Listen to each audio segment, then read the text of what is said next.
You are listening to STR, the Sandy Times Radio, culture, music, and beyond. My name is Tarek Roumie, and I'm the co-founder of Matter Nutrition, Moonrise, Rascals, and Yellow Block, and I am here on Sandy Times Radio. Perfect. Hi, how are you? I am great. How are you? Very good, very good.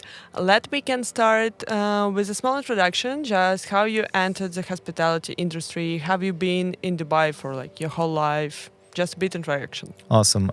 So I was born here, and I was raised here, went to school.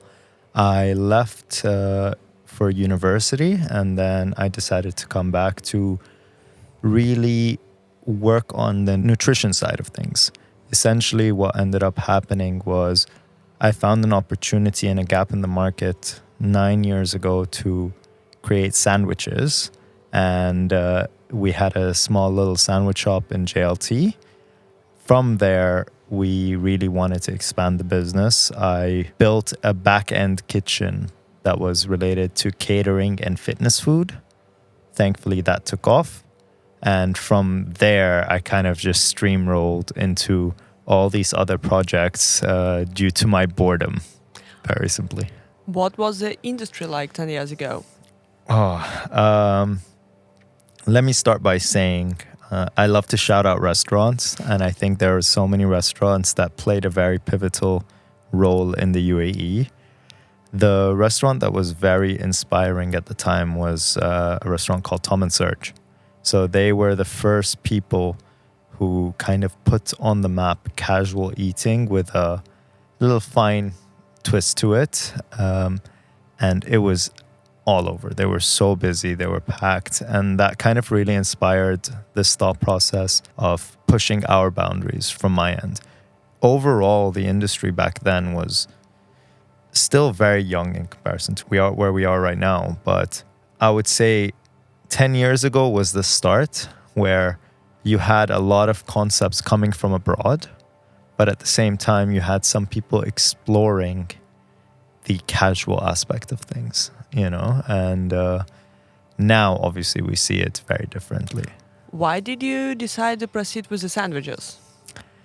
There were no sandwiches back then. There were no sandwich shops back then. And ironically, kind of segueing into Rascals, even when we launched Rascals, there were no sandwiches.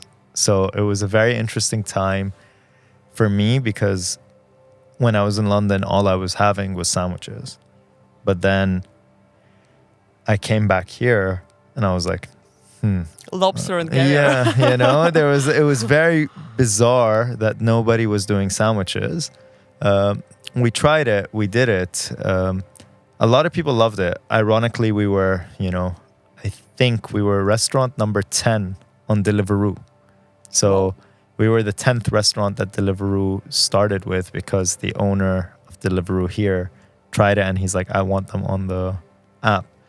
But the challenge back then was I'm not a marketing guy.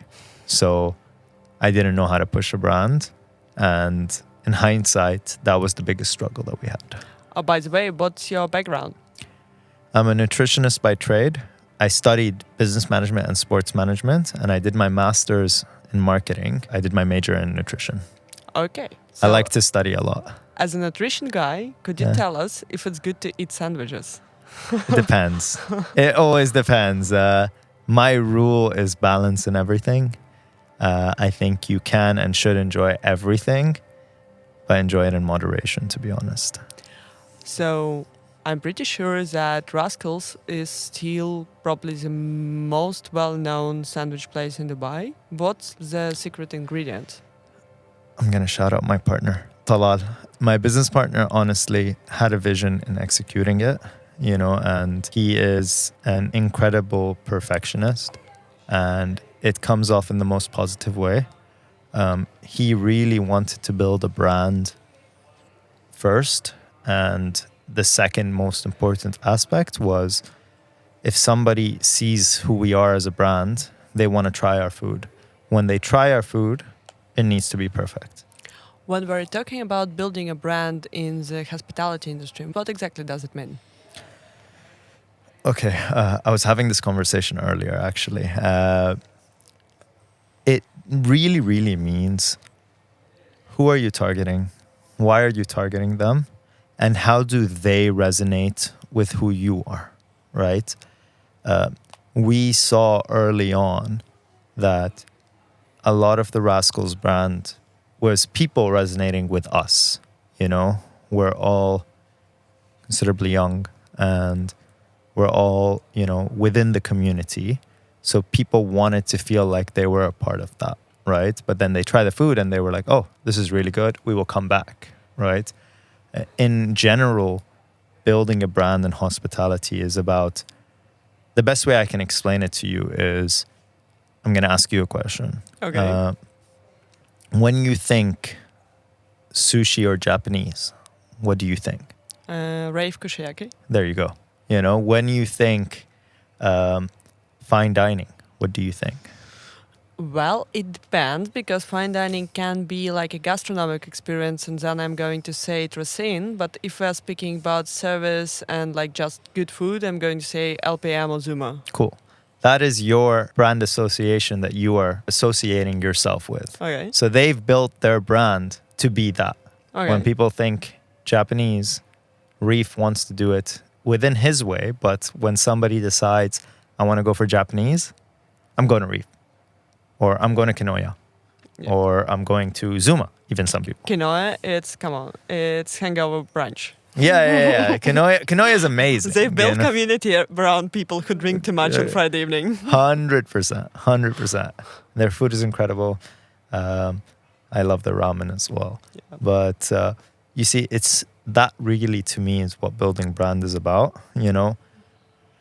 Sometimes the food might not be traditional in the sense that it is Japanese, as an example, but you've now created that association because it's being put out there as this is what we do. I think when we're talking about places in terms of community, the food is not the first thing you're coming for. Like, I may be not even hungry, but I can go to Rascals because I'm just enjoying being there. 100%.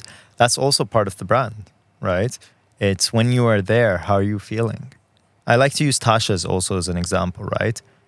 At Tasha's, if you want to go on a date, if you want to go with your family, if you want to go catch up with your friends, you think Tasha's. If you want to go on a date, you won't go to Rascals as an example. It's a casual catch up. You see, you hang out with your friends there, but you're not going to go on a date.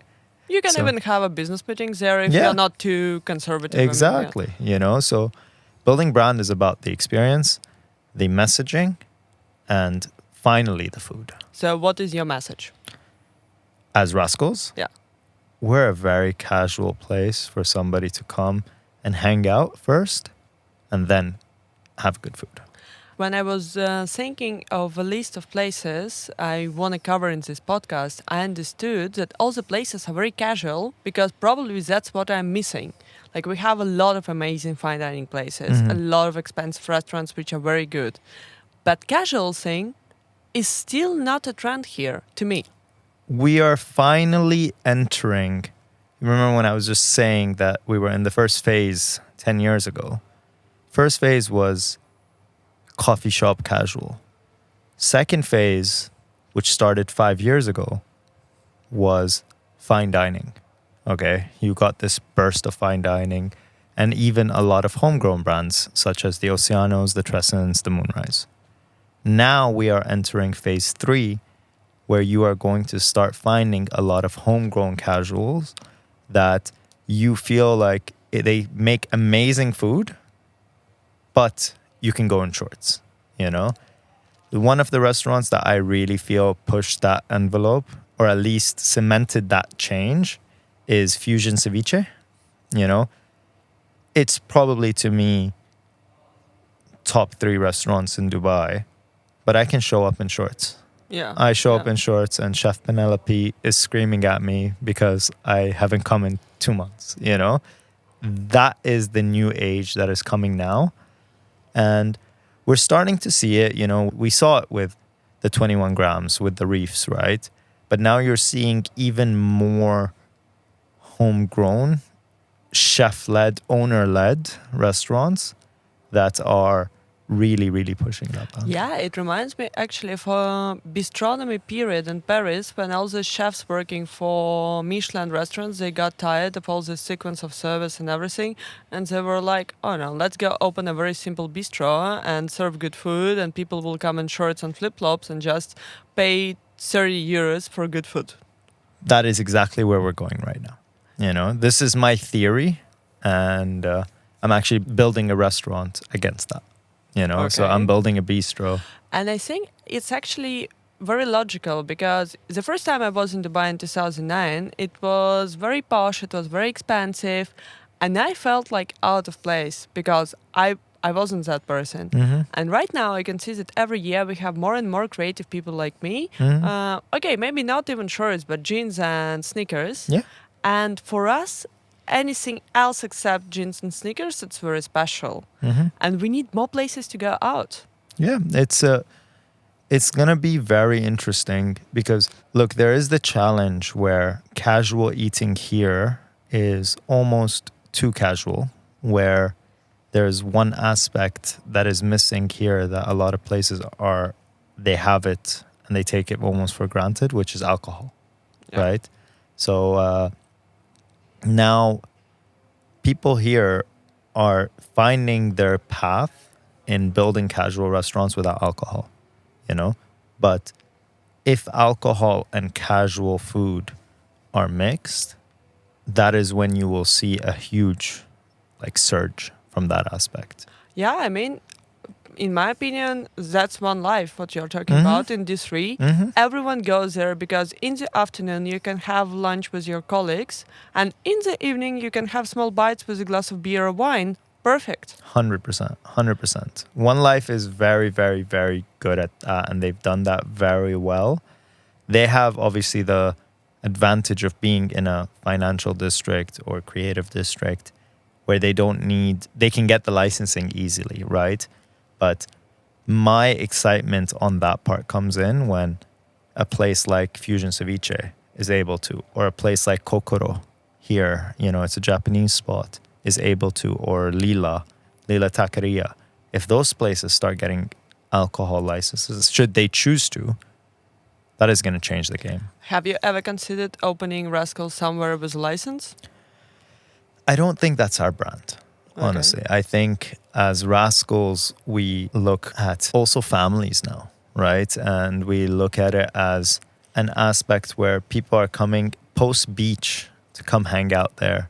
And it is super easy for people to come and have a bite that I think adding the alcohol in that scenario would make it a different message going I can down agree. to brand. But at the same time, you have Moonrise, Yes. which is totally different, Yes. but still very much a community place. What's the secret there?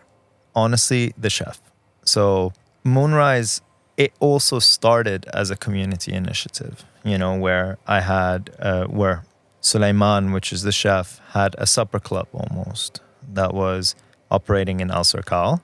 And when he built that, that's how I got to meet him properly. I tried his food and I fell in love with his food. And I said, this is probably the best food I've ever had in my life, which made things very, very exciting for me.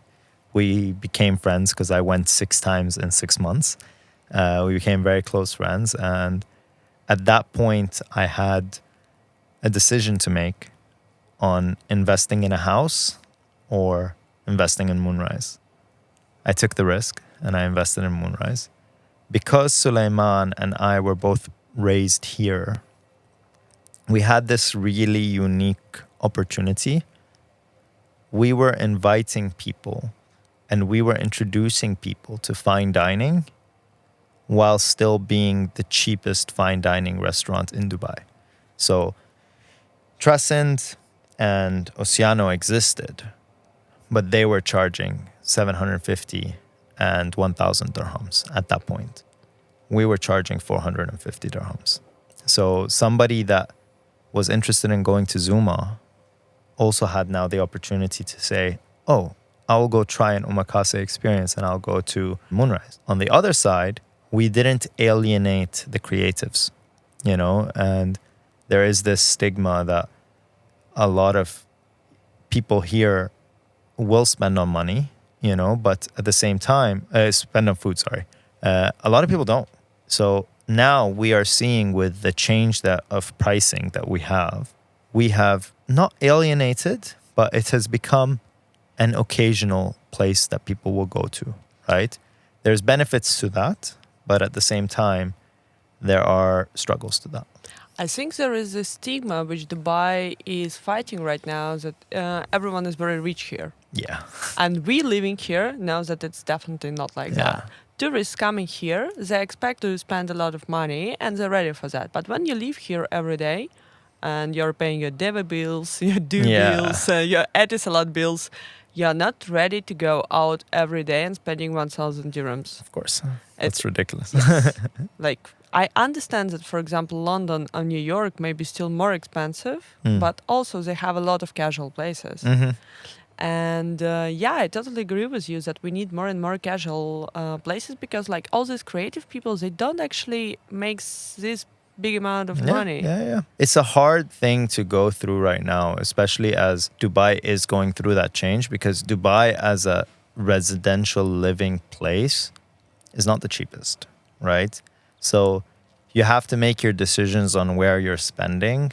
And as a creative, I'd rather spend my money on other things other than food, but that's where these casual restaurants will come into play. On one hand, I agree with you that as a creative person, I would spend money on something else. But on the other hand, for me, it's also important that I'm going out to the places I belong. 100%. Yeah, also I think very important to consider that Dubai is a number one city in terms of dark kitchens and delivery capacity and everything. So it's also a very hard challenge, especially when we're talking about sandwiches. Are you on Deliveroo now? We are on Deliveroo right now. Not in top 10.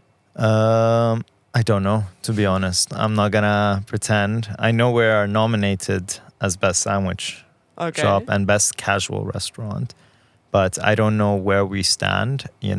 We just stay in our lane. We have our internal growth. That's what we focus on. If we are getting better than what we were last month, that's the most important thing. We just want to get better for ourselves, Do you have right now just one spot? No. We have a location in Safa, obviously. We have the bakery as well, which is now next to our location in Safa. Okay. We have a location at Upside, which is a residential building in Business Bay. Wow, really? Yeah, so we have I live like 5 minutes away. Yeah, so we have a location at Upside. And we have 2 dark kitchens and a central prep kitchen. So, and then now we're soon to be opening our 5th location.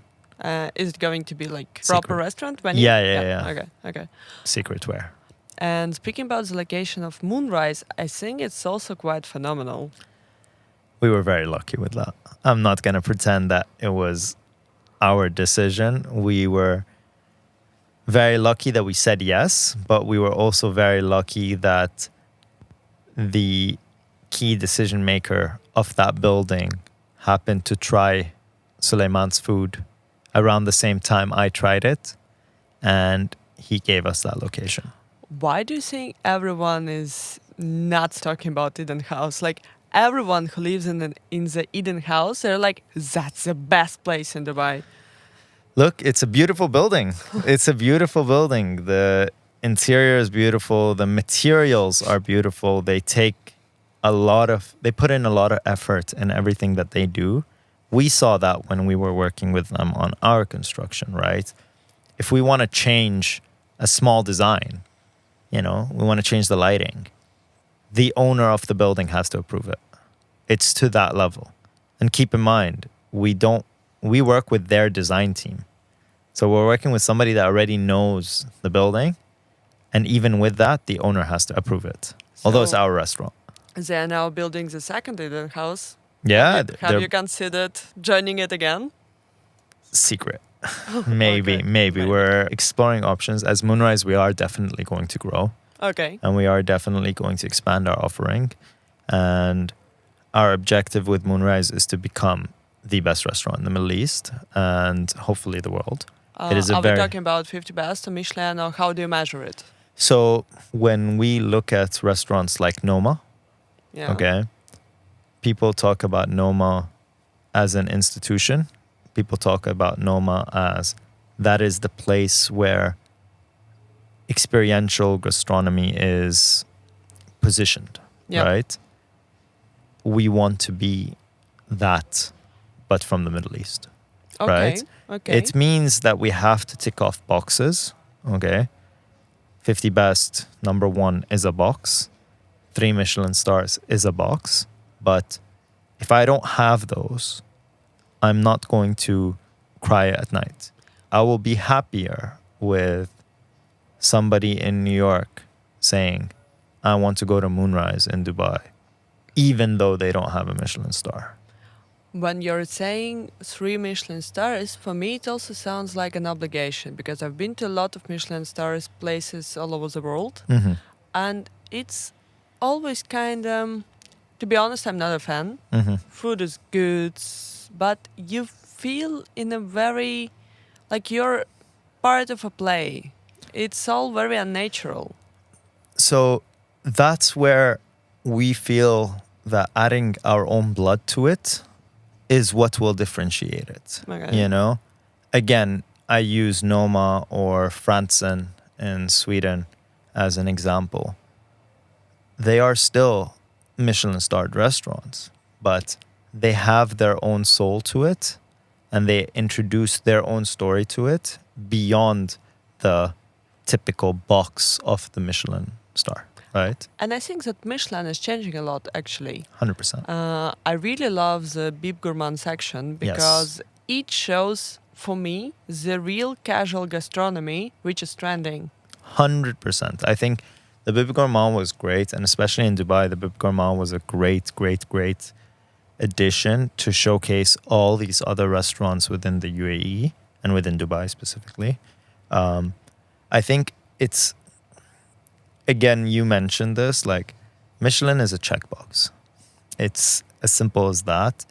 It's a recognition point. You know, it's another stripe on your sleeve, which is good for us, and I think it's good for the industry. I know, but there are so many chefs who I know who are very stressed because of Michelin, because once you get it, You don't want to lose it. yeah.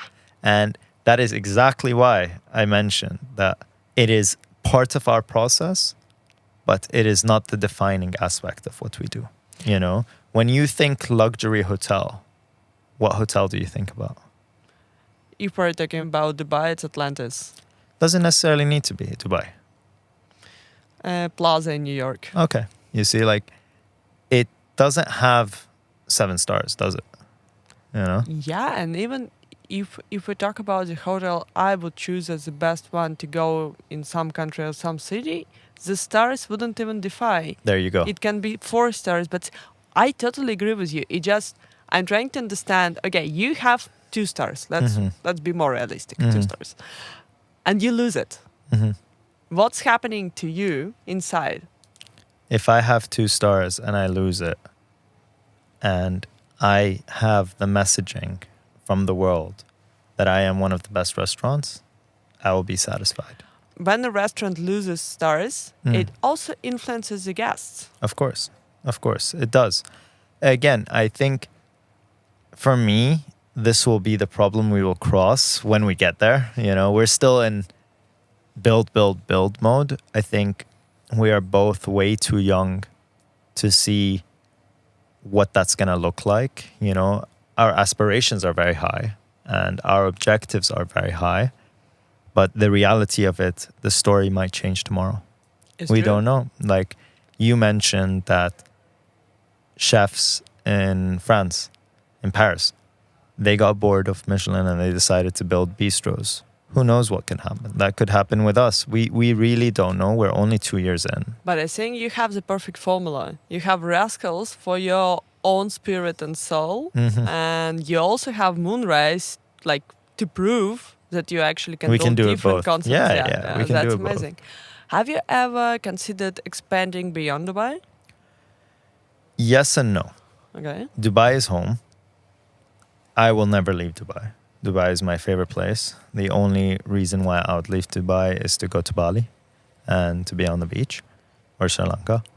But my expansion as a business is, there is still so much opportunity here.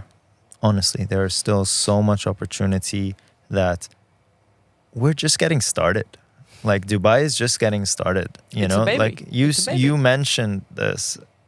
We don't have casual restaurants. Yeah. You know, We don't have casual bars and beer gardens. Yeah. Please, whoever is listening, I need a beer garden. you know, we don't have.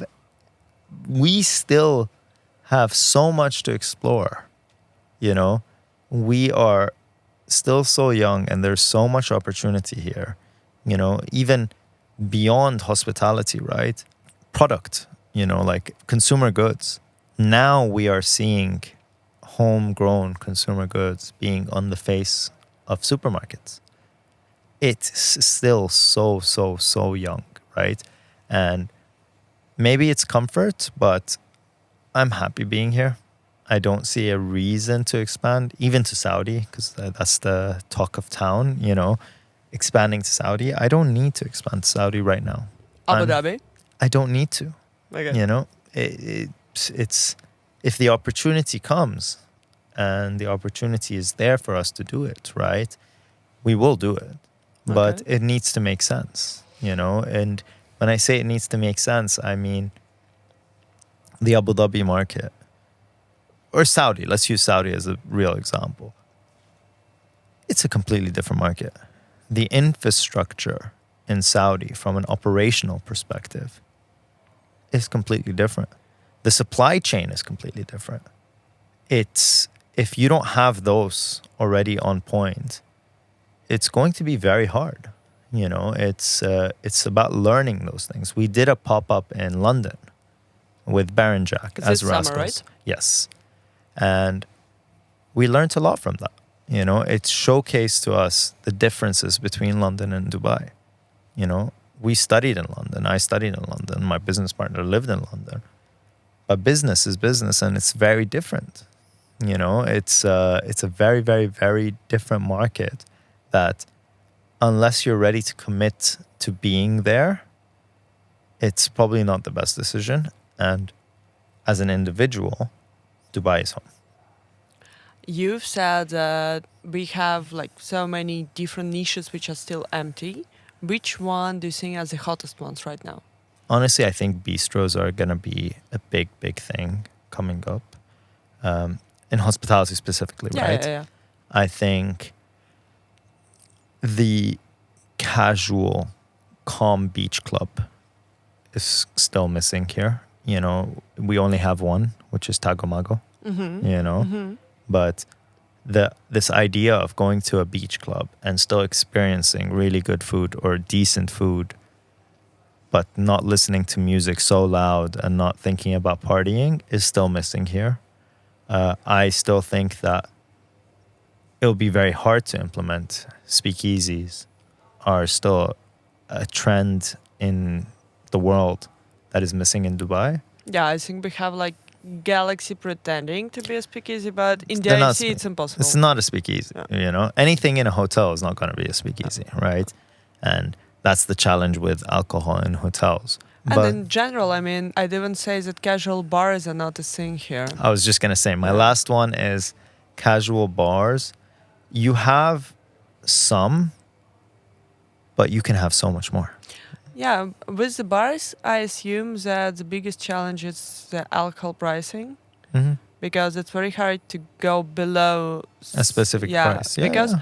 even if we compare, I don't know, Zuma in the IFC and Honeycomb in the Pullman Harel, regarding the prices, Still the same. still the same. The one bar that I would say is pushing the boundaries in casual as a bar is Electric Pawn Shop. You know, it's you can go there at any point and you can enjoy a drink at any point and it's still really good, right?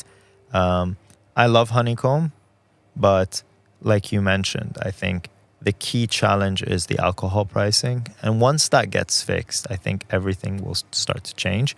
But is it going to get fixed? We don't know. Yeah, we don't know because I mean, in talking about licenses, a lot of things changed recently because I remember when I was here in 2020, things were very different. Yeah, 100%. Yeah, so it's just around 5 years and so many updates, but still we don't know because I love about the UAE that it's a very dynamic country. It's young and it changes. It's not afraid to change things. 100%. 100%. I think that's the benefit of being here, right? It knows what it is, but it's also exploring a lot of things, just even casinos coming up soon. That's going to be a big change. I wonder how they're going to do it, but it's going to be a big change. With that, what are going to be the other changes? We don't know. But again, for me, I look at price points around casual restaurants, how that's going to change, and alcohol influence on the market. Which average bill do you consider to be the most adequate, normal? Very tough one. It depends on what you're having, right? Like if I go out for dinner, I'm not expecting to pay less than 200 dirhams per person, right? Yeah. And I think that is on the average side. Again, that's really expensive though. When you think about it, 50 as euros. Yeah, when you think about it as a simple notion. I'm gonna argue here because if we, like I've mentioned Paris, right now it's almost impossible to have a proper dinner in Paris for 50 euros, and you're not going to have any good service. And the products, ingredients are not also the best. So, it depends on the comparison. Yeah, so I really think that's why it really depends on what, right? If you're going to go for a burger, if you're going to go for tacos, and if you're going to go for a sandwich, and you're spending 200 dirhams, that's expensive, right? But if you're going to go to Reef, or if you're going to go to Soul Kitchen, or if you're going to go to Fusion Ceviche, you're probably going to spend 200 to 250 dirhams a person, right? So to me, that's the new average sweet spot. But again, Tom and Serge, 10 years ago, you were spending 80 dirhams, right? Inflation is real, of course. Inflation is real. Price points change. Back then, you'd never had a coffee more than 15 dirhams. Now you have coffees at 35, 40, 45 dirhams. The market is still ready to spend it, so that's fine. But at the same time, it's about challenging that notion. It's who's to say that if you create a brand and you're selling a sandwich for 4 dirhams or 5 dirhams, it's not going to do well. You still have those restaurants. And we don't focus on those restaurants as a community. But you still have real community-driven restaurants that are not our community, but they do well. They've survived. They've survived the test of time. And they're constantly growing. But it's just not what we're looking for. I think the beauty of Dubai is you have so many different options. Yeah, I totally agree. Okay, it's last one. Let's allow ourselves to have a fantasy of what Dubai hospitality scene looks like in 5 years. In 5 years. Number one, alcohol is available everywhere. Number two, the dynamic of casual fine dining and gastronomical experiences have a good ratio of each, okay? And more importantly, in good locations each. I think there's a very cool opportunity with Dubai in almost building little F&B cities, okay? F&B zones, where I know right now, if I go to DIFC, I have these kind of restaurants. If I go to Blue Waters, I'll have these kind of restaurants. I'll go to Palm, I'll have these kind of restaurants. They are all significantly different, I think.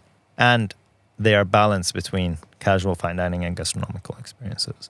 I think, to me, that will really elevate the restaurant scene, where you're not seeing cannibalism of each other, where you're seeing, in DIFC, you have 1 or 2 Japanese max. You have 1 modern European cuisine. You have 1 Italian. You don't have 7 of the same thing. To me, that will start to create real ecosystems around everything. I think in this context, Rascals is becoming a very good example. 100%. Because I know that there are more and more venues coming here, Yes, a and lot. they are all very different. That's the real opportunity. El Socal will be a very good testing point, right? But in El Socal, when you're looking at it, it's the upper end casual. Yeah. Everywhere is upper end casual. For me, where El Socal has opportunity, as an example, is how can you introduce another fine dining restaurant, experiential dining restaurant? But that relates to point number one, which is alcohol, right? Unfortunately. How do you introduce another fine dining or gastronomical experience within this ecosystem to tell people, hey, you can come here and have a choice of anything you want? I think that's really where a very big opportunity stands. I'm pretty sure that Moonrise is going to show us how to... Let's hope so. Let's hope so. We're very excited. Fingers crossed for sure. Fingers crossed. It's going to be very fun, Yeah. Thank you very much, Tarek. It was a pleasure. Thank you so much. I really appreciate it. Thank you.